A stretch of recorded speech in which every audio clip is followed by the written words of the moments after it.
দুর্ভাগ্যজনক হলে আজকে মনে কষ্টে বলতে হচ্ছে, আসলে আমরা বাঙালি, আসলে আমরা চুতিয়া জাতি একটা। আমাদের কোনো ব্যক্তিত্ব নাই,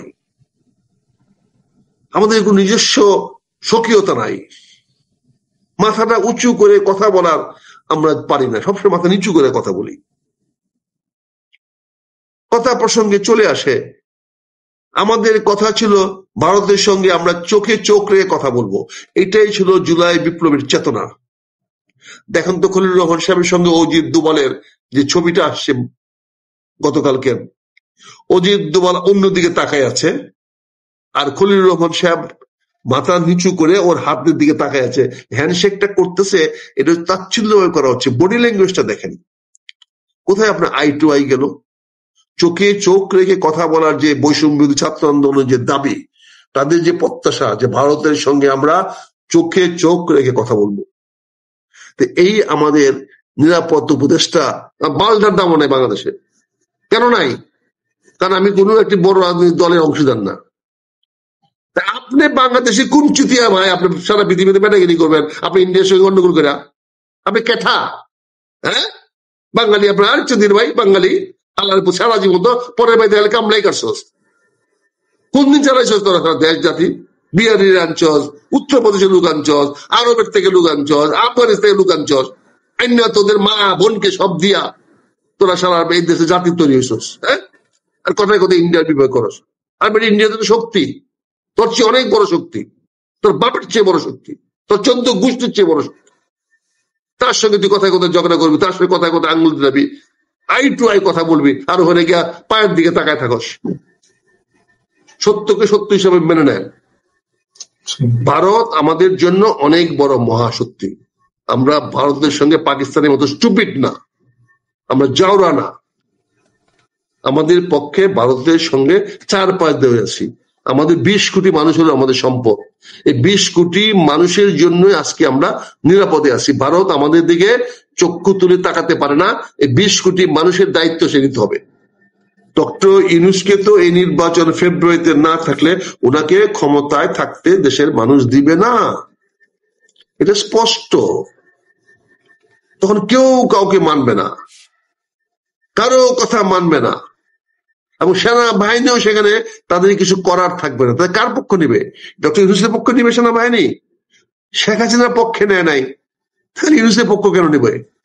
আর সেনাবাহিনী ইউনূসের পক্ষ না নিলে, শেখ হাসিনার পুলিশ নিজের থানা রক্ষা করতে পারে নাই যখন জন জেগে উঠেছিল, যখন ছাত্র জনতা জেগে উঠেছিল তখন পুলিশ তার থানায় থাকতে পারে নাই, তাদেরকে মাইরা তাদের ওই থানাতে ঝুলাই রাখছে, কিছুই করতে পারে নাই। এমনকি সে যে মারা গেছে এই রিপোর্টটা এখন পর্যন্ত তারা করতে পারে নাই, এখন পর্যন্ত আনতে পারে নাই।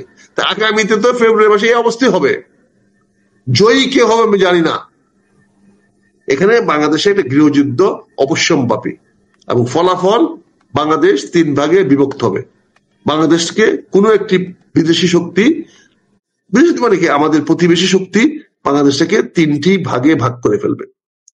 আপনি একটা জিনিস খেয়াল করে দেখেন, কথায় কথা চলে আসে আমাদের NSA, national security adviser, so called national security adviser, উনি একদিন আগে দিল্লিতে গিয়েছেন। কেন? ওই কলম্বো ক্লেমের মানে স্ট্রিট ক্লেমে কথা বলার জন্য, কথা বলে আলোচনা করার জন্য সিকিউরিটি গেছেন। বাংলাদেশের এতদিন ধরে সবার স্পিরিট, বৈষম্য ছাত্র আন্দোলন সহ সবার স্পিরিট, আমরা ভারতের সঙ্গে চোখে চোখ রেখে কথা বলবো, ভারতের প্রতি নত জানু দৃষ্টি আমরা দেখাবো না। কিন্তু আজকে দেখেন তো ছবিটা, অজিত দোভাল আরির দিকে তাকায়া হ্যান্ডশেক করতেছে, আর আমাদের মান্যবর এনসিএ সাহেব ওনার দিকে মাথা নত করে তাকাই যাচ্ছে। কোথায় চোখে চোখ রেখে কথা বললেন? আপনাকে কে বলছিল গিয়ে এই ছবিটা তুলতে? এখানে এরকম ভাবে ছবি তুলতে গেলে আপনি ব্যাটাগিরি করে ছবি তুলতেন। দরকার পড়তে হাত টাইম বলে কথা বললে কথা বলো, নাহলে তোমার নাচছি, পারলেন না। তারপরে আপনি শেখ হাসিনার দেশে ফিরে আনার দাবিটা এই দেশের অনেক মানুষের, আমার না, আমি পরিষ্কার করেছি আমার না, কিন্তু অনেক মানুষের। তুমিও ওই মানুষদের পক্ষের লোক যারা শেখ হাসিনাকে ভারত থেকে ফিরে নিয়ে আসতে চায়, তুমি সেই দেশে সেই পক্ষের লোক। তারপরেও তার ফাঁসি হওয়ার পরে তুমি ওই দেশে গেলা, এই বিষয়টা তুমি তুলতেই পারলা না। তোমার বক্তব্যে নাই, কোনো প্রেস রিলিজে নাই, কোনো পাবলিক অ্যাপিয়ারেন্সে নাই। ওইখানে যে বলছো এটার কোনো তথ্য প্রমাণ এখন পর্যন্ত কোথাও দিতে পারলা না। এমনকি তোমার পক্ষে ভারতীয় আমাদের বাংলাদেশের দূতাবাস থেকে আমাদের এই কি বলে রাষ্ট্রদূত তিনি যেটা বলেছেন, হাই কমিশনার সাহেব বলেছেন, সেটাকেও ইন্ডিয়ান মিডিয়া বলছে ভুয়া, এটা কোনো তথ্য প্রমাণ নাই, এই ধরনের কথা খলিলুর রহমান সাহেব বলেন নাই। তাহলে বাবা তুমি কেন গেলা ওখানে, কি বলতে গেলা? এই বর্ডার ক্লিনিং করতে গেছো কি তুমি এনক্লেভের মরিস হাসানের কথা বলতে? মরিস হাসান লোকে আর মালদ্বীপের সঙ্গে কি বর্ডার আছে ভারতের? হ্যাঁ, শ্রীলঙ্কার সঙ্গে কি বর্ডার আছে? বর্ডার তো একমাত্র বাংলাদেশের সঙ্গে আছে। আর এটা বর্ডারের বিষয়ে আলোচনা, এখানে আলোচনাটা হইলো মেরিটাইম রোডের এনক্লেভ, ওই রাস্তাটা দিয়ে আমরা কেমনে চলাচল করবো, ফ্রি রাস্তা করবো, কেমনে মরিশাসের লোক, মালদ্বীপের লোক, শ্রীলঙ্কার লোক কিভাবে সমুদ্রে চলাফেরা করতে পারবে, বাংলাদেশের মানুষ কিভাবে সমুদ্রে নিরাপদ চলাফেরা করতে পারবে, এইটার জন্য এই এনক্লেভটা করা হয়েছে। এই একটা চুক্তি ভারত করেছে তাদের নিজেদের মধ্যে রাখার জন্য। তুমি সেটাতে কেন গেলা? এটা ভারতীয় একটা আতাত। ভারত শেখ হাসিনাকে নিয়ে এই 4 দলীয় একটা 5 রাষ্ট্রের একটা কমিটি করেছে। সে 5 রাষ্ট্রের কমিটি ভারত করেছে তার আগ্রাসন নীতির আওতায়। তুমি আমার এত বড় একটা বিদ্বান লোক, এত মানে কি বলে বিশাল একজন মেধাবী লোক, তার ক্যারিয়ারের কাছে তো আমি আরেক জন্মে পৌঁছতে পারবো কিনা জানি না। উনি একজন শিক্ষিত লোক, উচ্চ শিক্ষিত লোক, জ্ঞানী গুণী বিদ্বান বিদুষী, উনি কেন এটাতে গেলেন? আই টু আই কথা বলবেন, ভারতের আগ্রাসন নীতির পক্ষে গেলেন। যখন গিয়েছেন তাহলে বাপের বেটার মতো বলতেন, আমি এখানে আসছি এই কথাটা আপনাকে বলতে, অনতিবিলম্বে শেখ হাসিনাকে ফেরত দিতে হবে, না হলে আমাদের 2 দেশের মধ্যে নিরাপত্তা, এটা বলতে পারতেন না ভাই? মনে হয় জানতে পারছে কি আপনি চান না উনি শেখ হাসিনা ফেরত আনা হোক, এই জন্য এটা এনএসএ জানতে পারছেন, যাই না উনি এই প্রস্তাব তুলেন নাই। মাশাআল্লাহ, ভেরি গুড। তাহলে তো এই ক্রেডিটটা আমাকে দেন। আমার মনে হচ্ছে না, যেহেতু উনি তুলতে পারেন নাই, সেহেতু আমার মনে হচ্ছে যে আপনার বিষয়টা উনি কোনোভাবে কেন গেলেন বলেন তো ভাই? এরকম অপদার্থ করলেন না উনি? না, অনেকে বলে নাকি সেফ এক্সিটের বিষয়টা আলোচনা করতে গেছেন, কিভাবে সেফ এক্সিট হবেন, এটা কি আপনাদেরকে দিয়েছে ভারত সহ মার্কিন যুক্তরাষ্ট্র সহ তাদেরকে বলেছে তোমাদেরকে নিরাপদে নিয়ে আসা হবে। গতবার একটা হেলিকপ্টার দিয়েছি, এবার দরকার পড়লে আরো বেশি হেলিকপ্টার দিব, দরকার পড়লে C-10 দিব, দরকার পড়লে বোয়িং দিয়ে তোমাদেরকে নিয়ে আসবো। ডোন্ট ওয়ারি, তোমরা দেশে সুষ্ঠু নির্বাচনটা দিয়ে আসো, নির্বাচনের ব্যবস্থা করো, নির্বাচনটা করলে পরে তোমাদেরকে যা নিরাপত্তা দেওয়া দরকার আমরা নিয়ে আসবো। এটা তো হয়ে গেছে, এটা তো আলোচনা আমেরিকানরা বলে গেছে, প্রকাশ্যে বলছে, গোপন তো না। আমেরিকান তো বলেছে তুমি নির্বাচনটা দাও, আমেরিকানদের দাবি তখন নির্বাচনটা দাও, বুঝছেন না? নির্বাচন করাও। তার মানে আমেরিকার সব কাজ হয়ে গেছে, নির্বাচন দিয়ে চলে যাও নাকি? না, এখন তো তারা কাজ হচ্ছে না বলে তো নির্বাচন দিতে বলছে। কাজ হলে তো রাখলো, কাজ তো করাতে পারে না, একটা কাজ তো করাতে পারে নাই, বুঝতে পারছেন না? কোনো একটা কাজ তো করাতে পারে নাই সরকার, এবং আগামীতে পারবে এরকম কোনো সুযোগ সুবিধা নাই। একটা গোপন চুক্তি করে নিউমোনিক বোর্ড, ICT বোর্ড দিয়ে দেওয়ার চেষ্টা করছিল, এটাও তো বুমেরাং হয়ে গেছে। এটাও তো চট্টগ্রামে মানুষ ঢুকে গেছে, এটাও তো আর দিবে না, এটাও শেষ। এই যে 13 দিনে 33 বছরের চুক্তি, 4 নভেম্বর APM টার্মিনালের প্রস্তাব দাখিল, 5 নভেম্বর কারিগরি প্রস্তাব মূল্যায়ন, 6 নভেম্বর আর্থিক প্রস্তাব মূল্যায়ন, 9 নভেম্বর বন্দর ও APM টার্মিনালের মধ্যে নেগোসিয়েশন, 7-8 নভেম্বর ছুটির দিনে নেগোসিয়েশন হয়েছে বলে অভিযোগ আছে। 9 নভেম্বর বন্দর বোর্ড সভায় অনুমোদন, 10-11 নভেম্বর নৌ পরিবহন আইন মন্ত্রণালয়ের অনুমোদন, 11 নভেম্বর অর্থনৈতিক বিশেষজ্ঞ উপদেষ্টা কমিটির সভায় অনুমোদন এর সুপারিশ, 16 নভেম্বর প্রধান উপদেষ্টার চূড়ান্ত অনুমোদন, 16 November APM terminal letter of award প্রদান, 17 নভেম্বর চুক্তির দিন। মানে কি এই যে দামাদাম সব হয়ে গেল? আপনি করেছেন, সব করেন, এটা আপনার করেছেন। আমি জানি না কতটা সত্য এই কথাটা, যারা প্রচার করছেন প্রকাশ করছেন এটা কোনো সত্য নাই, তবে এইটা জানি যে এই চুক্তি হবে না। জনগণ জেনে গেছে, ফসে গেছে, জনগণ বিপক্ষে চলে গেছে। ওই সবগুলোকে চুবায় মারবে নিউপুরিং পোর্টে, বুঝছেন না? সবগুলো চুবা খাবে, যারাই যাবে দেশি বিদেশি যাও সব চুবা খাবে, কারণ আগামী সরকার যারাই আসবে কোন সরকারে এই চুক্তিটা মানবে না বলে ইতিমধ্যে তারা ঘোষণা দিয়ে দিয়েছে। তারা ইতিমধ্যে বলে দিয়েছে যে তোমার চুক্তি করার কোনো অধিকার নাই, তুমি চুক্তি ফুক্তি করো না। কাজে এটা সকল রাজনৈতিক দল বলে ফেলছে। কাজে বিদেশিরা এত বোকা না যে চুক্তি কথা বলার পরে তারা টাকা নিয়োজিত করবে। এটা ফরগেট। এই বিষয় নিয়ে যদি আলোচনা করতে চান তাহলে বিস্তারিত তথ্য নিয়ে আলোচনা করব। আপনি তথ্য নিয়ে আসেন, আমিও তথ্য দিয়া আপনার সঙ্গে দরকার বলে 1 ঘন্টা এইটার উপরে আলোচনা করবো। যে আলোচনা করবো। শেষ প্রশ্ন করে ফেলি, ওই যে আপনি বলছিলেন এনএসএ গেলেন দিল্লি, তাইলে কি ওনারা দিল্লি তোষণ নীতিতেই গেলেন কিনা, কি মানে দিল্লিকে তুষ্ট করে আমরা যতদিন চালাইতে পারি এরকম কিছু কিনা? আরে ভাইটা বুঝি না। আমি একজন ব্যক্তি রাজনীতি করি, একটা বড় দলের সঙ্গে আমি নাই বলে আমার কোনো দাম নাই, বালটার দামও নাই বাংলাদেশে। কেন নাই? কারণ আমি কোনো একটি বড় রাজনৈতিক দলের অংশীদার না। আপনি বাংলাদেশে কোন চুতিয়া ভাই? আপনি সারা পৃথিবীতে ব্যাটাগিরি করবেন? আপনি ইন্ডিয়ার সঙ্গে গন্ডগোল করে আপনি কেঠা? হ্যাঁ, বাঙালি আপনার আর চুদির ভাই, বাঙালি আল্লাহর সারা জীবন তো পরের ভাই তাহলে কামলাই কাটছস।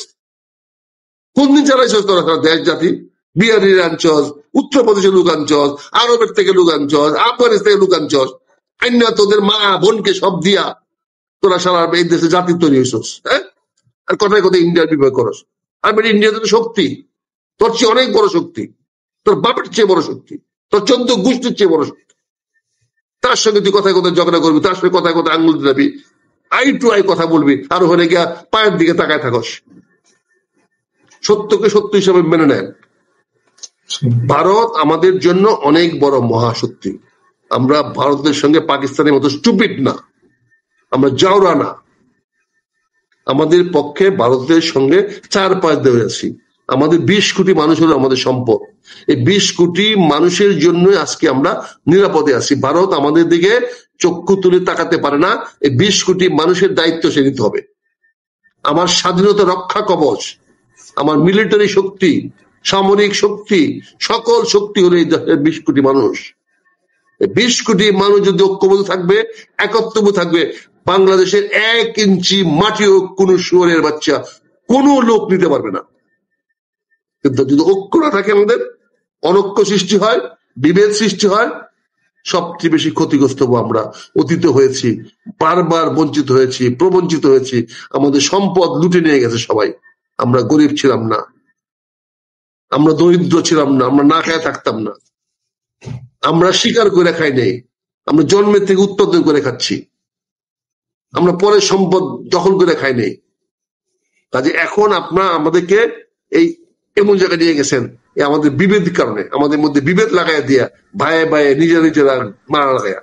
কাজে আমি ভারতের শতভাগ বিরোধী, বিদ্বেষী, কিন্তু ভারতের সঙ্গে শত্রুতা করার জন্য আমি কোনো অবস্থাতে সাহস রাখি না। আমি ভারত বিদ্বেষী এই জন্য যে ভারতের সঙ্গে আমার স্বার্থের সংঘাত আছে। আমি আমার স্বার্থ ভারতকে বিগায় দিতে পারি না। আমি ভারত বিরোধী এই জন্য, ভারত যেটা চায় সেটা আমার স্বার্থের বিপক্ষে, ফলে আমাকে তার বিপরীত অবস্থা নিতে হবে। কিন্তু আমি ভারতকে আমার শত্রু বানাতে পারি না। ভারত কোন অবস্থাতে ভারতকে শত্রু বানানোর মতো শক্তি আমার নাই। ভারতের সঙ্গে আমাকে বন্ধুত্ব নিয়ে থাকতে হবে, কিছুটা নত হয়ে থাকতে হবে। এটাই আমার ভাগ্য, এটাই আমার রাজনৈতিক অবস্থান, এটাই আমার ভৌগোলিক অবস্থান। এটাকে অস্বীকার করার ক্ষমতা আমাদের নাই। তার মানে কথায় কথায় 7 সিস্টার খেয়ে ফেলুম, চিকেন নেক গেলে ফেলুম, এইসব বলা কোনোভাবেই যুক্তিযুক্ত নাই। তো পরিষ্কার এটা দৃষ্টতা, এটা দৃষ্টতা। যদি পারেন আগে মিলিটারি তৈরি করেন, তাহলে 1 কোটি লোকের মিলিটারি ট্রেনিং দেন।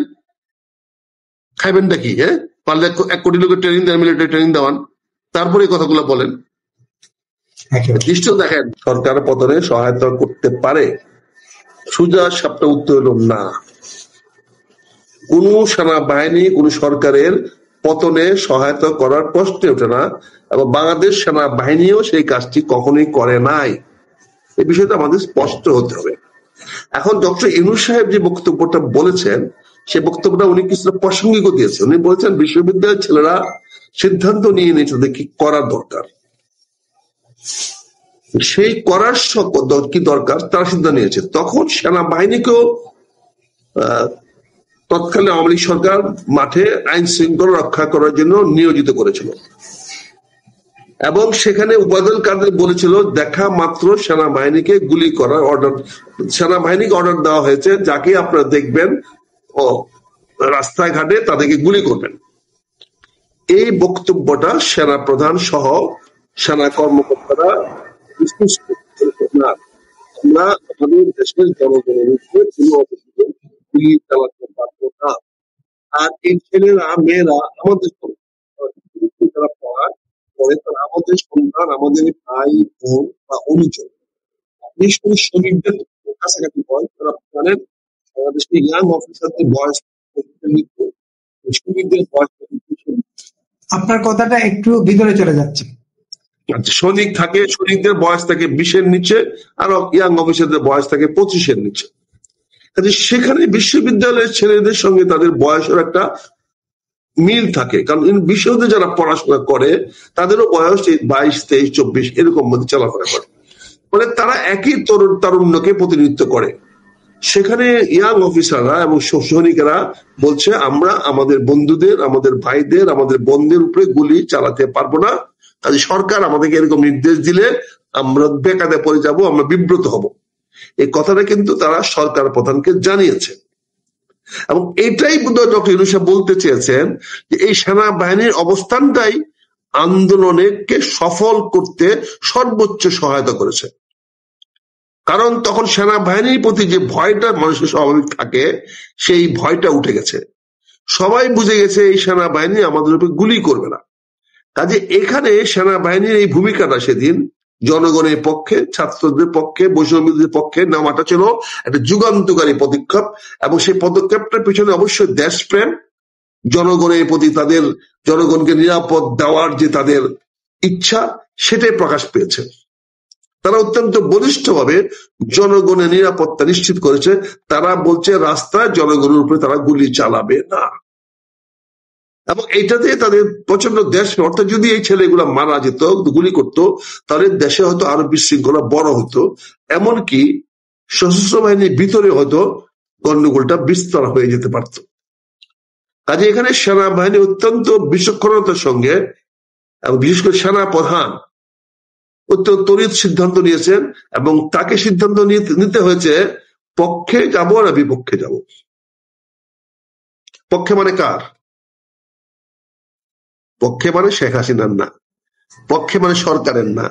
ওনাকে সিদ্ধান্ত নিতে হয়েছে জনগণের পক্ষে থাকবো না জনগণের বিপক্ষে যাব।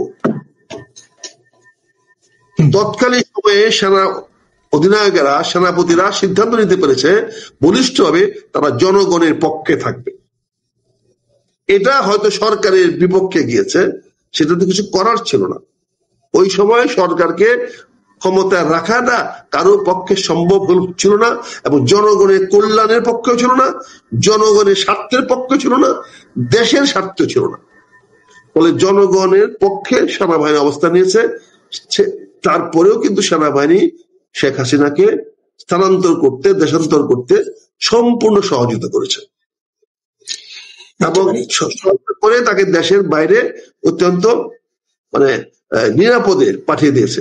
কাজে আমি মনে করি ডক্টর ইউনূস সাহেব আজকে আইসা সেনাবাহিনীর সামনে কথা বলতে গিয়ে সেটাই তার সামনে মনে হয়েছে অগ্রাধিকার প্রাপ্ত বক্তব্য, যে যেহেতু সেনাবাহিনীর মধ্যে উনি তত বেশি বড় বক্তৃতা দেন নাই, আজকে একাডেমিক আলোচনা করতে গিয়েছিলেন, এর কোনো এক্সিকিউটিভ অর্ডার ছিল না, এটা একটা ইনস্টিটিউশন, এটা শিক্ষা প্রতিষ্ঠান, সেখানে একাডেমিক বক্তব্য দিতে গিয়ে উনি ইতিহাস থেকে কিছু পুনরাবৃত্তি করে বলেছেন সেনাবাহিনীর সেদিনের রোলটা এই দেশের বিপ্লবের পক্ষে ছিল, সরকার পতনে সহায়তা করেছে।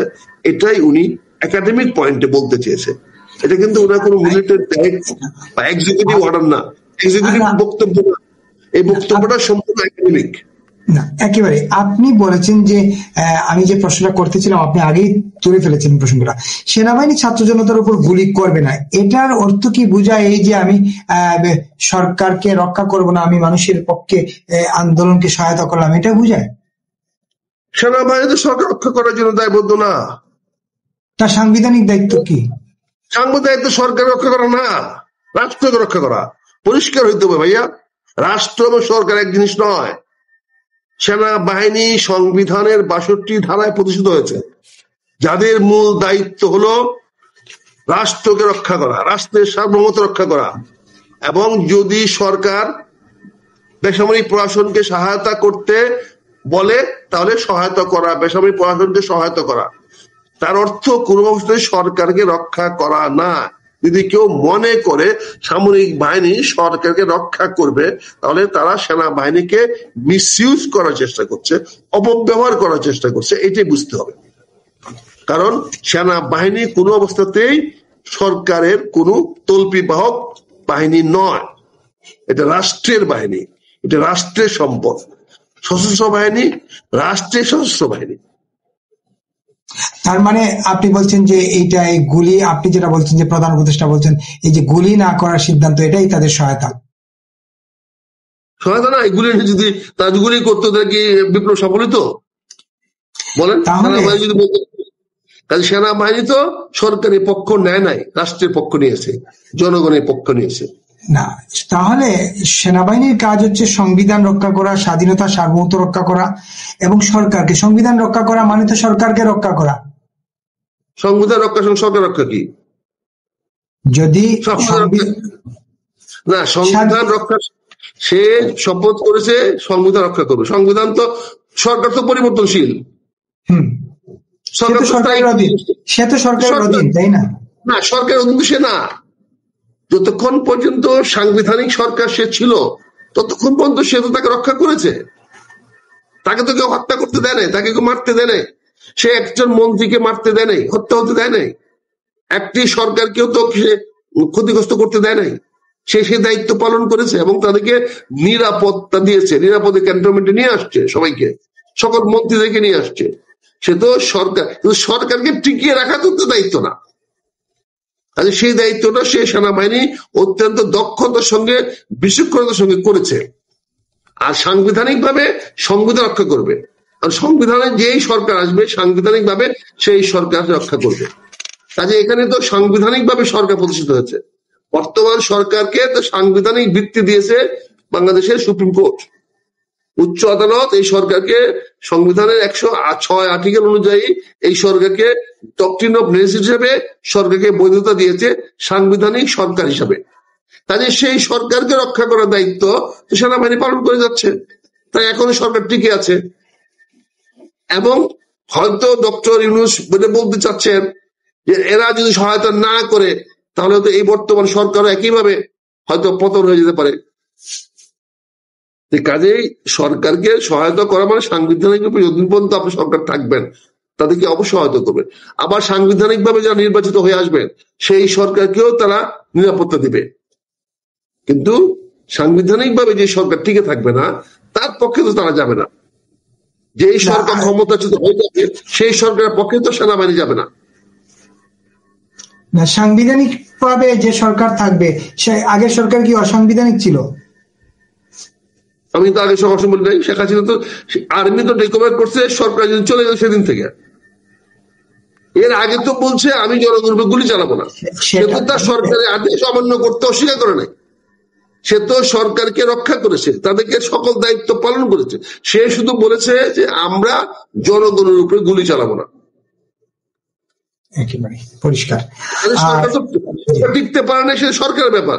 সরকার চলে গেছে, পদত্যাগ করছে, পদত্যাগ বলে ঘোষণা দিছে, তাকে হেলিকপ্টার দিয়ে বলছে কোথায় যেতে চান, আমি ভারত যেতে চাই, উনাকে এয়ারফোর্সে হেলিকপ্টার দিয়ে ভারতে পাঠিয়ে দিয়েছে। একটা গুরুত্বপূর্ণ প্রশ্ন তুলছেন যে সরকার যতক্ষণ ছিল ততক্ষণ সরকারকে রক্ষা করেছে। ওই দিন বিকেলেই তো সেনাপ্রধান বলেছিলেন যে দেশবাসী আপনারা চিন্তা করবেন না, আপনাদের জানমাল রক্ষার দায়িত্ব আমার। জানমাল কি আসলে রক্ষা করা গেল? না, জানমাল রক্ষা করতে পারে না। এই জন্য তার এই বক্তব্য বলা 15 মিনিট পরে তারা বলছে যে তোমাকে আমরা, তোমার প্রমাণ চাই না। আমরা সজীব ওয়াজেদের বক্তব্যে আমরা পাই যে সজীব মাহমুদ তার বক্তব্যে আমরা পাই, ইন্টারভিউ পাই, সে পরিষ্কার তারা বলে দিয়েছে না, সেনা প্রধানের অধীনে কোনো সরকার হবে না, তাদের কাছে তারা যাব না। তখন তারা দায়িত্ব নিয়ে তারা চলে গেছে এপি পত্রিকার অফিসে। সেখানে গিয়ে তারা সিদ্ধান্ত নিয়েছে বিকল্প সিদ্ধান্ত। সেখানে সেনাপ্রধান তো আর সে দায়িত্ব নিতে পারে নাই।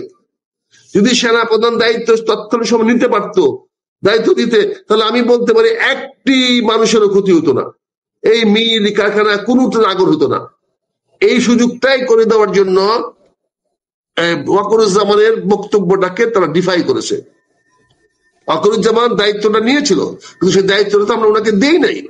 তো উনি চিফ মার্শাল বিষয় হতে পারতেন, উনি উপদেষ্টা প্রধান হতে পারতেন, উনি সরকার প্রধান হতে পারতেন, উনার নেতৃত্বে সরকার গঠিত হতে পারতো। আমরা তো সেই সুযোগটা ওনাকে দেই নাই।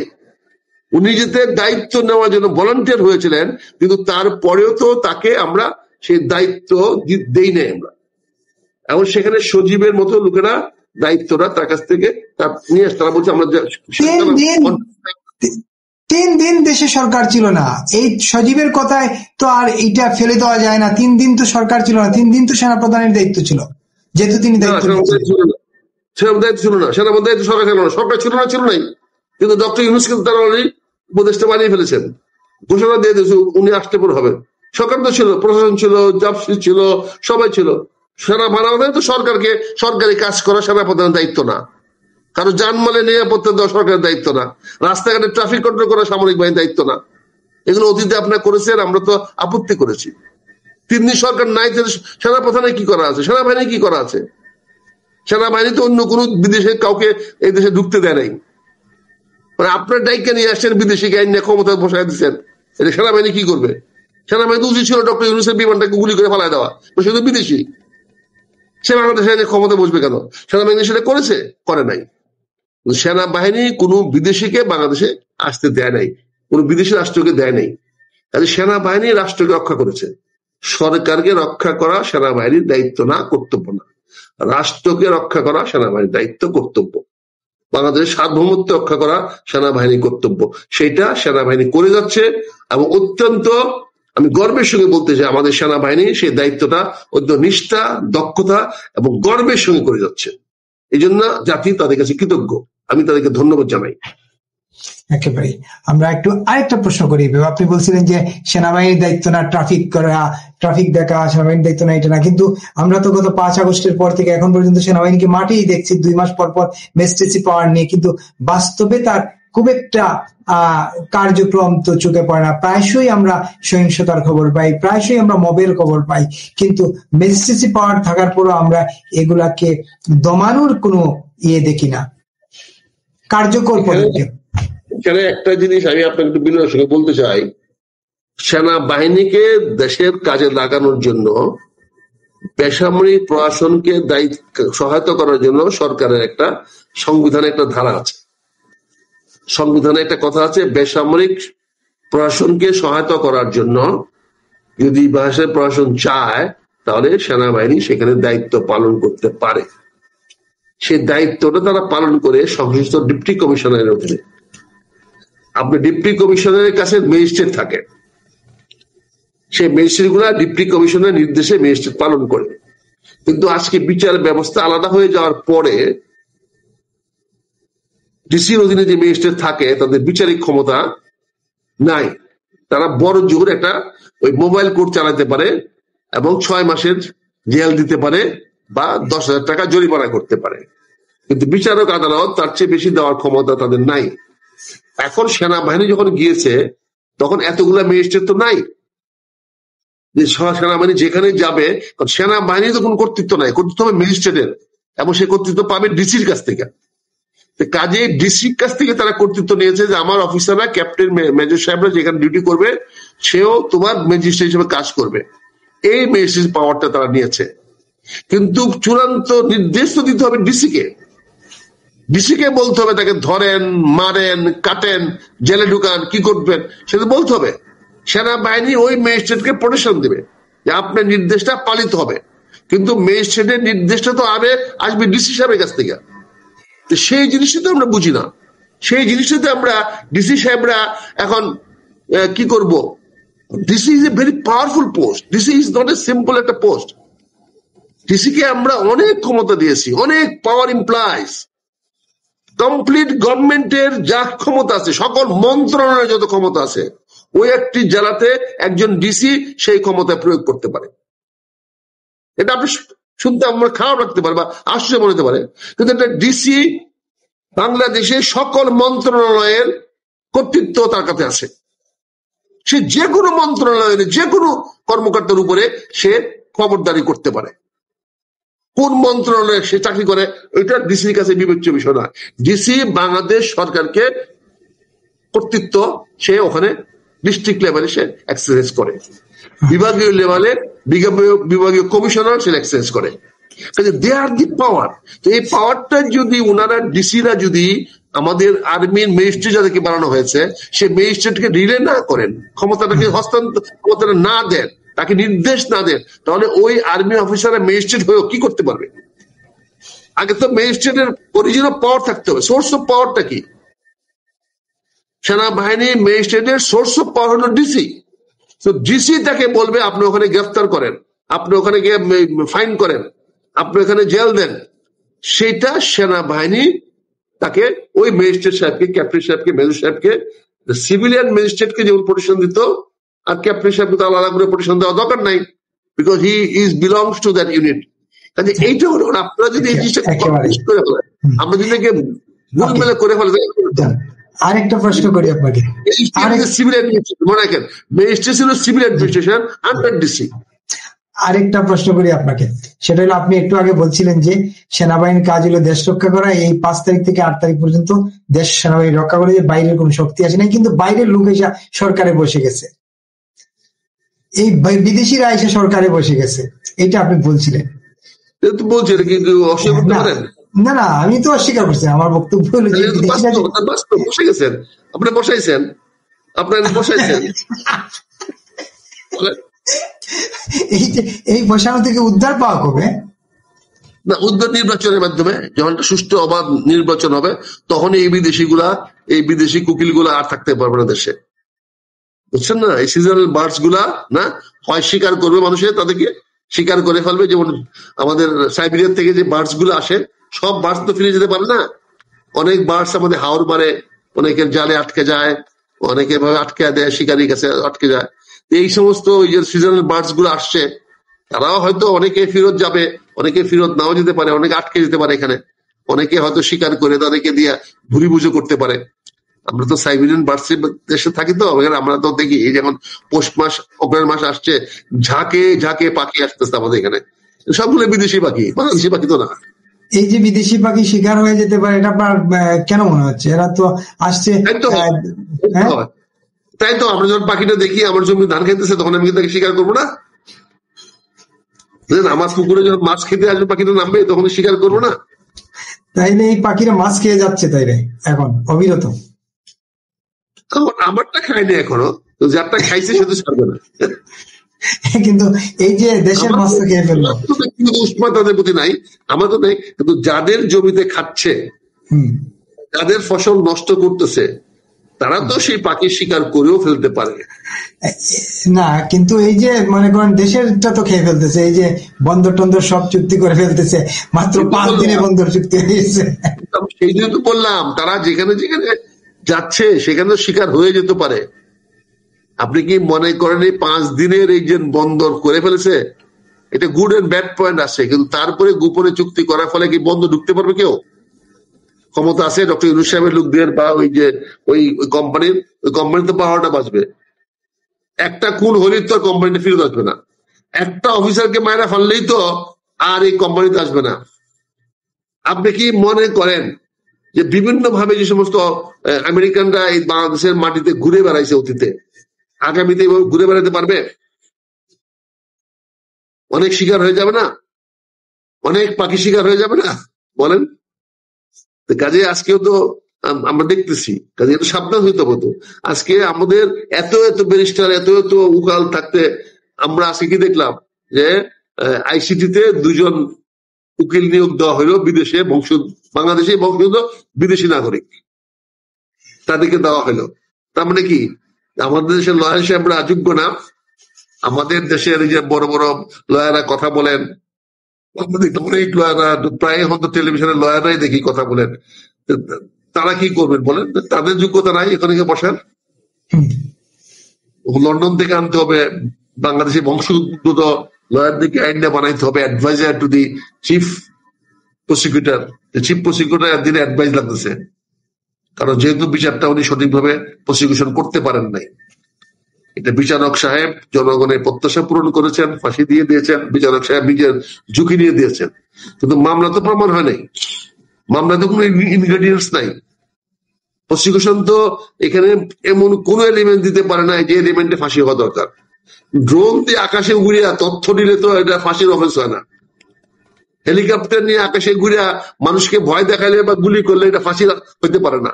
আইন ছেলের জন্য প্রধানমন্ত্রী ফাঁসি হইতে পারে না, বুঝতে পারছেন না? কাজে এগুলো তো, এবং সিপাহী পুলিশ গুলি করলে তার জন্য তো প্রধানমন্ত্রী ফাঁসি হইতে পারে না। প্রধানমন্ত্রী তাদের বিরুদ্ধে অ্যাকশন না নিলে, যেটা বারবার বলা হয়েছে, তুমি you could not control atrocity, অর্থাৎ তুমি সহিংসতা বন্ধ করতে পারো নাই। তাহলে সহিংসতা হেলিকপ্টার দিয়ে গুলি করলে যে অপরাধ হয়, তাহলে সহিংসতা হবে কেমনে? এই যে আজকে প্রধান উপদেষ্টা আরো বলেছেন যে সেনাবাহিনীকে আগামী নির্বাচনে সহায়তা করতে হবে, সাহায্য করতে হবে। ওনাকে তো এটাও পরিষ্কার করতে হবে যে সাহায্য সহযোগিতা করতে গেলে তারাও যেন ওই আইসিটি কোর্টে তাদের জন্য না নিয়ে যাওয়া হয়, সে নিশ্চয়তা দিতে হবে। নাহলে তারা কেন নির্বাচনে সাহায্য করতে যাবে? তাদের কি টাকা পড়ছে? এখানে তো প্রধান উপদেষ্টা মহোদয়কে পরিষ্কার করতে হবে যে তারা নির্বাচনে গিয়ে তাদের দায়িত্ব পালন করলে সেখানে তাদেরকে আগামীতে আইসিটির মোকাবেলা করা হবে না, এটা তো বলতে হবে, বুঝতে পারছেন না? আসলে অনেক কথা বাজারে বেরিয়ে আসতেছে, অনেক বক্তব্য বেরিয়ে আসতেছে। আজকে যে সমস্ত এই যে হাওয়া অফিসে কথা বলা হচ্ছে, সেখানে বলা হচ্ছে অনেকে তো এয়ার কন্ডিশন রুমে রাখা হয়েছে, অনেকে তো বাড়ির থেকে খাওয়া দাওয়া নিছে, সবাই জানতো যেখানে আছে, এসি রুমে রাখা হয়েছে, এরকম কথাবার্তা তো আজকে বেরিয়ে আসতেছে। তার মানে ওই যে ওই আয়না ঘরে এসিও ছিল, এসি আইনও ছিল, এসি রুমে আইনও ছিল, বলেন? কাজে সেখানে রাখা হয়েছে অনেকদেরকে। এই কথাগুলো তো বাজারে বেরিয়ে আসতেছে, এবং যত সময় যাবে আরো বেরিয়ে আসবে। হয়তো আয়না ঘরে পুরো হিস্ট্রিটা বলে আসবে, কি কারণে একটা লোক আয়না ঘরে নেওয়া হয়েছিল সেটাও বেরিয়ে আসতে পারে, বা কি কারণে গল্পের আয়নাঘর তৈরি করা হয়েছিল নাকি। হ্যাঁ, এগুলো আসতে পারে, এগুলো বেরিয়ে আসবে, সময় তো বলে দেবে। কিন্তু আপনি একটা গুরুত্বপূর্ণ কথা বলেছেন যে এই বিচার হয় না, এরা প্রধান বিচারপতি নিজ দায়িত্বে ফাঁসি দিয়ে দিচ্ছেন। এইটা আমার বোধগম্য হচ্ছে না। বিচারপতি কেন নিজ দায়িত্বে ফাঁসি দিতে গেলেন? কি করবে? নাহলে জনগণের বুঝতে করবে না। সে যদি ফাঁসি না দেয় জনগণ তারা ছাড়বে? এই আদালতে বাইরে পারতো সে, বলেন? কাজে সে জনগণের ফোন করেছে, সে কি ফাঁসি রায় না দিয়ে করতে বেরোতে পারতো? এমনিতে অসুস্থ হয়ে গেছে, এমনিতেও তিনি অসুস্থ হয়ে গেছেন, আর তিনি যদি ফাঁসি না দিতেন তাহলে জনগণ তো পিঠে মেরে ফেলে আদালত। জনগণের তার মানে আদালত জিম্মি? আদালত জিম্মি বলছি না, আমি বলছি জনগণের প্রত্যাশা পূরণ করেছেন। জিম্মি তো বলে নাই, আমি বলছি আদালত জনগণের প্রত্যাশা পূরণ করেছেন, কিন্তু আদালতে প্রসিকিউশন যারা করেছেন তারা আদালতের সামনে অকাট্য প্রমাণ দিতে পারেন না। এটা প্রমাণিত, এটা দেখা গেছে, সবাই দেখা যাচ্ছে। এটা যারা প্রসিকিউশনে ছিল তারা বক্তৃতা দিয়েছে, কিন্তু তারা তথ্য উপাত্ত এবং মামলার প্রমাণ করার জন্য যা যথেষ্ট তা দিতে পারে নাই। এটা আমার কথা না, জাতিসংঘও বলেছে যে তোমরা বিচার করেছো কিন্তু বিচারটা আমাদের কাছে স্বচ্ছ মনে হয় নাই, এবং আরো বলেছে যে প্রাণদণ্ড দেওয়াটা, মৃত্যুদণ্ড দেওয়াটা তাদের পলিসির মধ্যে পড়ে না। এটা বলেছে আমেরিকান এমবেসির থেকে, আমেরিকান প্রেস রিলিজে তাই বলা হয়েছে, আমেরিকানরা বলেছে, অনেক মিডিয়া বলেছে, ইন্টারন্যাশনাল ক্রাইসিস ম্যানেজমেন্ট তারাও বলেছে যে এটাতে দেশের অশান্তি আরো বাড়বে, রাজনৈতিক বিভেদ আরো বৃদ্ধি পাবে, রাজনৈতিক প্রতিহিংসা আরো বৃদ্ধি পাবে। এটা তো অনেক মানুষই ভাবতেছে। কাজে ফাঁসিটা তো এখন না দিয়ে তো উপায় ছিল না। জনগণের প্রত্যাশাটা তো যে কোনো কারণে হোক শেখ হাসিনার পক্ষে ছিল না, এখন নাই। যদি আগামীতে আমার পক্ষে যায় তাহলে হয়তো আবার উনি পুনর্বাসিত হইতে পারেন, কিন্তু জনগণের কাছে তো ওনাকে পরিষ্কার করতে হবে যে উনি জনগণের জন্য ভালো করতে চেয়েছিলেন, কার জন্য ভালো করতে পারেন নাই। এটা যদি উনি ওনার সৎ উদ্দেশ্য থেকে থাকে জনগণের কল্যাণের জন্য উনি করেছেন, তাহলে উনি জনগণকে বলুন, জনগণকে জানান, দিল্লি থেকে জানান। আমি বাংলাদেশে আসতে বলবো না, কারণ বাংলাদেশে আমি ওনাকে নিরাপত্তা দিতে পারবো না। যেহেতু নিরাপত্তা দিতে পারবো না, আমি তাকে বাংলাদেশে আসতে বলবো না। আর আমার সরকার যদি ওনাকে আনতে পারে আমি তো সহযোগিতা করবো, আনার হ্যাডম থাকলে নিয়ে আসেন। আমি তাকে ধরে নিয়ে আসতে পারবো না, এই ক্ষমতা তো আমার নাই। কিন্তু আমার প্রত্যাশা থাকবে সরকার বাংলাদেশে যেহেতু তাকে উন্নয়ন নিয়ে আসে বাংলাদেশের বিচারে মুখাপেক্ষি করা হোক। তার মানে সরকারের হেডম নাই ওনাকে আনার নাকি? তাহলে দেখা, আমি তো বলছি না থাকলে সরকার দেখা। একেবারে। আপনি নির্বাচনের প্রসঙ্গে বলছিলেন যে এই সেনাবাহিনীর কথা বলছিলেন যে নির্বাচনে যে সেনাবাহিনী দায়িত্ব পালন করে, নির্বাচন কি দেখতেছেন? এটা তো পরিষ্কার একদম, মানে ধবধবা ফেব্রুয়ারি মাসে শীতের পরে নতুন নির্বাচন হবে, সুন্দর পরিবেশে ফেব্রুয়ারি মাসে ফুরফুরা সময়, একদম বসন্তকাল, শীতেরও শেষ বসন্তকালের শুরু, ওই সময় ফুরফুরা মেজাজে বাংলাদেশে নির্বাচন হবে। এটা তো দৃশ্যমান স্পষ্ট, যারা দেখতে পায় না তারা তো হলো জেগে ঘুমাচ্ছে, তাকে ঘুম কেমনে ভাঙাবেন? সে চোখ বন্ধ করে দেখার চেষ্টা করছে, তাহলে সে কি করে দেখবে? চোখটা খুলে দেখেন, নির্বাচন যত সময় হবে। কিন্তু লোকে বলে কি যে যখন সরকারের দায়িত্বে যারা থাকেন তারা যত জুড়ে নির্বাচনের কোনো বিষয়ে, যত জুড়ে নির্বাচন না যে কোনো বিষয়ে যত জুড়ে বলেন, ঠিক সেই জুড়ে দেওয়া বিষয়টা তত পিছন দিকে হাঁটে।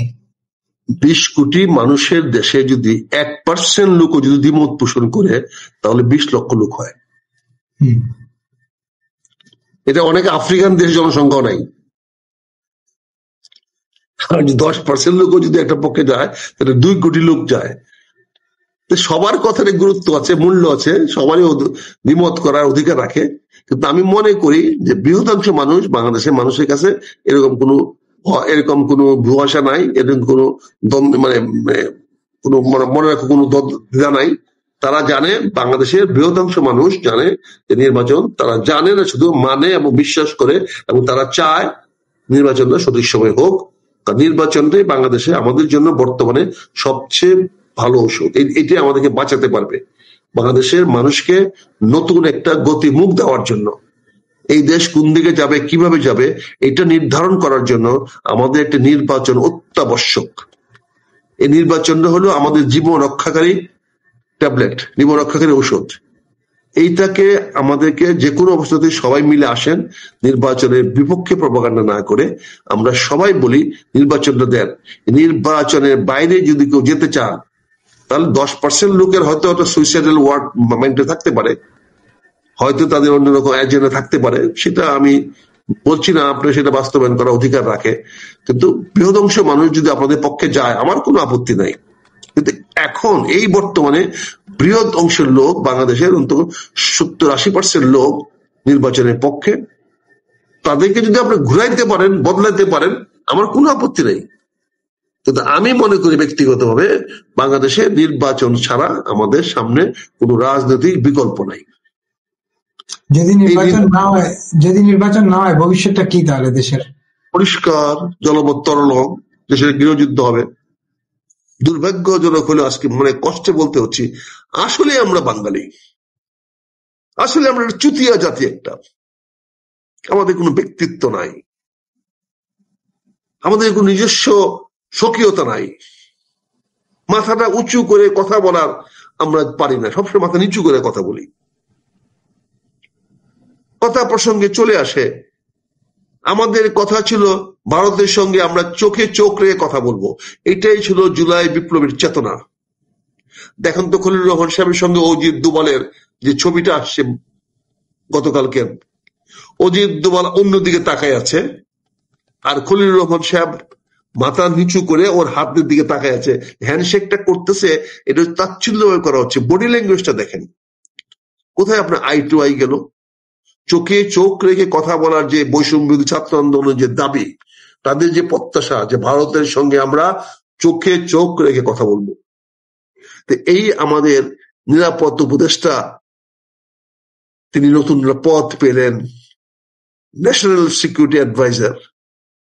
এই প্রসঙ্গে একটু একটা ছোট্ট এই প্রসঙ্গে শুধু অজিত দোভালের এই ট্যুর নিয়ে একটা আলোচনা সোশ্যাল মিডিয়া ভরে গেছে, যে উনি যে বলেছেন যে ইন্টারনাল বিষয়ে হস্তক্ষেপ করবেন না, এতে করে কি অজিত দোভাল খলিলুর রহমানকে আওয়ামী লীগকে নিয়ে নির্বাচন করার জন্য প্রেসার দিয়েছে কিনা, এটা নিয়ে খুব আলাপ হচ্ছে।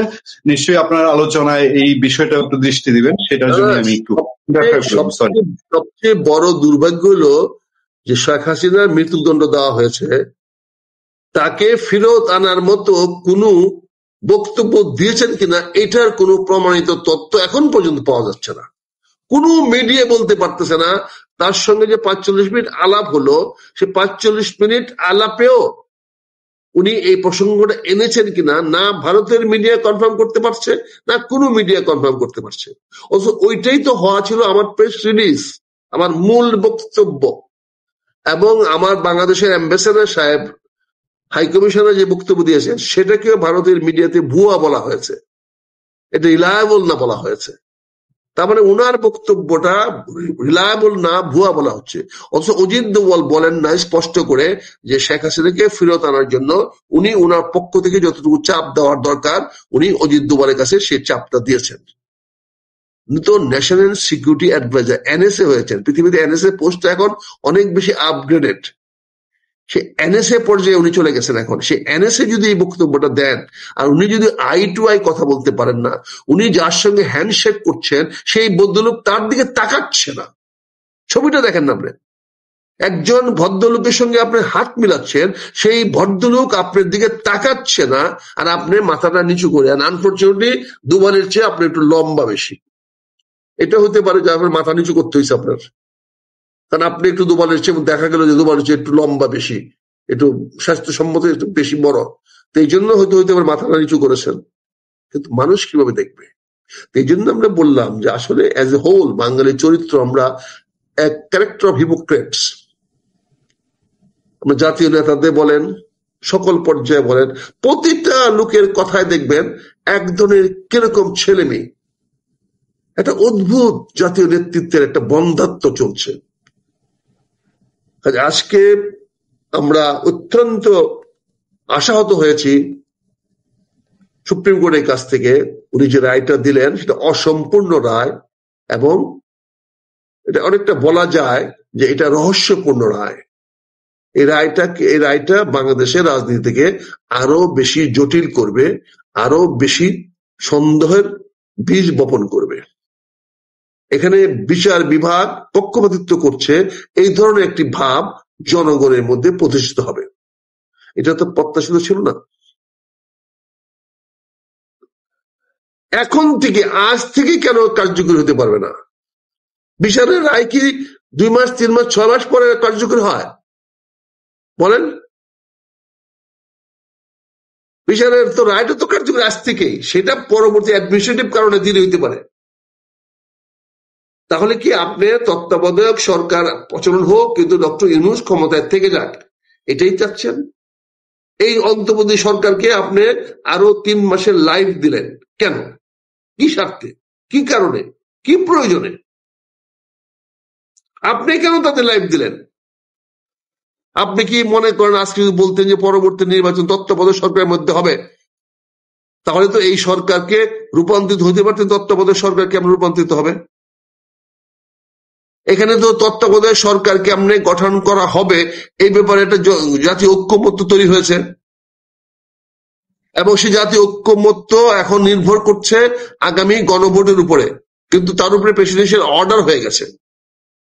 তাহলে উনি ওটাকে রেফারেন্স আনলেন না কেন? উনার চোখের আড়ালে সেটা কি করে চলে গেল? প্রেসিডেন্সিয়াল অর্ডার রেফারেন্সটা উনি কেন আনলেন না? কাজেই কেন জানি না আমরা একটা গুলামি স্বভাব আছে আমাদের মধ্যে। আমরা কেন জানি সবসময় কারো না কারো কাছে সেজদা দিতে চাই, কারো কাছে মাথা নত করতে চাই। আমরা কেন জানি নিজে মাথা উঁচু করে দাঁড়ায়া কথা বলার সাহস আমরা হারিয়ে ফেলেছি। সকল পর্যায়ে আমাদেরকে তেল দিতে হবে, তেল মালিশ করতে হবে, যে কোনো জিনিস আমাদেরকে তোয়াজ করতে হবে। মানে আমরা কোথায় যাবো? আর পরিবেশ এমন সৃষ্টি হয় আপনি একাও পারবেন না, একা কিছু করলে পারবেন না, তখন আপনি বলবেন হ্যাঁ আপনি কারো কাছে চাইবেন না, কারো কাছে নত হবেন না, তাহলে আপনার কি করে সম্ভব হবে? অন্তত আমাদের জন্য, আমাদের উপকারের জন্য, দেশের জন্য, মানুষের জন্য আপনি কিছুটা নরম হন। ফলে আমাদেরকে কিছুটা নরম হইতে হয় জনগণের কল্যাণের জন্য, জনগণের কে উৎসাহিত করার জন্য, জনগণের পাশে দাঁড়ানোর জন্য। তবে যাই হোক, আমি কথাটা শর্টকাট করি। পূর্ণিয়া, তোমার বিষয়টা নির্বাচন অনিশ্চয়তা, আমি অত্যন্ত দৃঢ়তার সঙ্গে বলছি নির্বাচনে কোনো অনিশ্চয়তা নাই। নির্বাচন যথাসময়ে হবে, ফেব্রুয়ারি মাসের প্রথম দিকে হবে। এতদিন একটা আশঙ্কা ছিল তত্ত্বাবধায়ক সরকারের হবে, এখন স্পষ্ট হয়ে গেল এই নির্বাচনটা ডক্টর ইউনূস সাহেব দিয়ে যাবেন। ইতিমধ্যে জাতিসংঘ, মার্কিন যুক্তরাষ্ট্র তাদের অবস্থান পরিবর্তন করেছেন। তারা এবং ভারত সহ সবাই এখন ডক্টর ইউনূসের নির্বাচনের এজেন্ডাকে সমর্থন দিচ্ছেন এবং তারাও চাচ্ছেন যে ডক্টর ইউনূস নির্বাচনটা দিয়ে ক্ষমতা হস্তান্তর করে দেশে গণতন্ত্রের পথকে সুগম করে দেওয়া হোক। পরবর্তী ধাপ কি হবে না হবে সেটা তারা ডিসাইড করবে। এখন উনি কিভাবে বিভিন্ন ব্যবসা বাণিজ্য করে যেতে পারেন সেটা নিয়ে ব্যস্ত, সেটা আলোচনা আমরা কালকে করবো না। পোর্ট নিয়ে দরকার বলে কালকে আমরা একটা বিস্তৃত আলোচনা করব, যে পোর্টের দেওয়া না দেওয়া, কি হচ্ছে না হচ্ছে, এটা নিয়ে আমি বিস্তারিত আলোচনা করব। তোমার সঙ্গে যদি সময় দাও কালকে আমরা কথা বলবো। কিন্তু সরকার যে বাণিজ্য করার চেষ্টা করছে, এই 3 মাসের মধ্যে সরকার আর কি কি বাণিজ্য করে জানি না। তবে জনগণের কাছে আমার অনুরোধ থাকবে, আপনারা সজাগ থাকেন। আজ থেকে যে কোনো ধরনের বিদেশি চুক্তি যেন সরকার বাস্তবায়িত করতে না পারে তার জন্য সবাই প্রস্তুত থাকেন। কারণ বিদেশি চুক্তির মধ্যে সততা নাই, এখানে অসৎ পন্থা অবলম্বন করা হচ্ছে, অসৎ উপায়ে এই চুক্তিগুলা করা হচ্ছে। এখানে কিছু লোক কামাই করে বিদেশ চলে যাওয়ার জন্য হচ্ছে, কারণ তাদেরকে নিরাপত্তা দেওয়া হয়েছে, তাদেরকে বলা হয়েছে সুষ্ঠু অবাধ নির্বাচন হওয়ার পরে সরকার যে আসুক তারা এই সরকারকে পূর্ণ নিরাপত্তা দিবে। এবং সেই জন্য আন্তর্জাতিক পক্ষ, জাতিসংঘ সহ সবাই একমত হয়েছে। দরকার বলে একটা হেলিকপ্টার না, এবার দরকার বললে আরো কয়েকটা হেলিকপ্টার, বা দরকার বললে ওই C-29 বা C-30 প্লেনটা হইলো ওনাদেরকে নিয়ে যাওয়া হবে, দরকার বলে বোয়িং এ করে নিয়ে যাওয়া হবে। কাজে ওনাদেরকে ঘাবড়াতে মানা করা হয়েছে, ওনাদেরকে নিরাপত্তা নিশ্চয় দেওয়া হয়েছে, নির্বাচন করেন এবং সেই নির্বাচনটা যাতে হয় সেই ব্যবস্থা প্রধান বিচারপতি সাহেব ওনার সকল বিচারকদের নিয়ে করে দিয়ে গেলেন যে আমরা এখন এই সরকারের অধীনেই নির্বাচনের জন্য প্রস্তুত আমরা হব। আর তারেক রহমান সাহেবের দেশে ফেরা নিয়ে অযথা তো ধূম্রজাল সৃষ্টি করে লাভ নাই, দোয়া সৃষ্টি করে লাভ নাই। তিনি যেহেতু নির্বাচনে অংশগ্রহণ করবেন এবং যেহেতু আরপিও হয়েছে, অনুপস্থিত ব্যক্তি নির্বাচনে অংশগ্রহণ করতে পারবে না, সেখানে আমি মনে হয় আমার ক্ষুদ্র চিন্তা, যেহেতু ওনার সঙ্গে আমার যোগাযোগ নাই, কথা বলতে পারি না, কাজে ওনার বিষয়টা আমি আসলে স্পষ্ট করে বলতে পারবো না। এই ধারণা নিয়ে কথা বলাটা উচিত হবে না নেতাদের সম্বন্ধে। কাজেই স্বাভাবিক ধারণা, যেহেতু নির্বাচনে অংশগ্রহণ করবেন তার যত সময় তিনি বাংলাদেশে চলে আসবেন। আর বাকি ওনার ব্যক্তিগত অভিপ্রায় কি, ইচ্ছা কি, এটা জানার ক্ষমতা আমার নাই, যোগাযোগ আমার নাই এবং বুঝারও নাই। যদি কথাবার্তা বলতাম, যে একটা কথা বলতাম, হাই হ্যালো বলতাম, তাহলে তো বুঝতে পারতাম ওনার মনোভাব কি। কাজে এই বিষয়টাতে আমি তোমার কাছে ক্ষমা চাচ্ছি ভাই, ওনার ফেরা নিয়ে আমার কোনো মন্তব্য নাই, আমি এটা চাচ্ছিলাম। আর গণভোটের বিষয়টা তো স্পষ্ট, গণভোট এখন হচ্ছে এবং গণভোট হচ্ছে নির্বাচনের দিনেই। এখন সরকার বেকায়দায় পড়ে গেছে, ঝুঁকির মধ্যে পড়ে গেছে, জামাত সহ এনসিবি সহ সবাই ঝুঁকির মধ্যে পড়ে গেছে। সেটা হচ্ছে গণভোটে সংস্কার হেরে না যায়। কারণ গণভোটের পক্ষে আওয়ামী লীগ তো ভোট দিবেই না, অর্থাৎ ওই সংস্কারের পক্ষে তো আওয়ামী লীগ কোনো ভোট দিবে না। তাহলে আওয়ামী লীগের ভোটগুলো যেদিকে যাবে সেদিকে একটা বিশাল না পড়বে। তারপরে যদি আরো কোন রাজনৈতিক দল, অনেক রাজনৈতিক দল তাদের রাজনৈতিক অবস্থানগত কারণে এখন সংস্কারের পক্ষে হ্যাঁ ভোট নাও দিতে পারে, তাহলে তারা হ্যাঁ ভোট দিল না বা ভোট দানের বিরত থাকলো, আর আওয়ামী লীগ একচেটিয়া নাতে ভোট দিয়ে গেল। তাতে কি হচ্ছে, এখানে না ভোট সামনে এগিয়ে যাওয়ার একটা সম্ভাবনা তৈরি হয়ে গেছে। এই জন্য বিএনপির অনেকে অপছন্দ করছে হা ভোটের অনেক কিছু, মানে গণভোটের অনেক কিছু বিএনপির নাম বলছি না, আমি বলছি অনেকেই মনে করে যে হা ভোটটা তাদের জন্য সহায়ক হবে না। আর আরেকটা জিনিস আমি বলেছিলাম, যে তোমার সঙ্গে প্রশ্ন বলেছিলাম যে আমাদের যে ট্রায়ালটা হয়েছে, প্রসিকিউশনটা খুবই দুর্বল ছিল।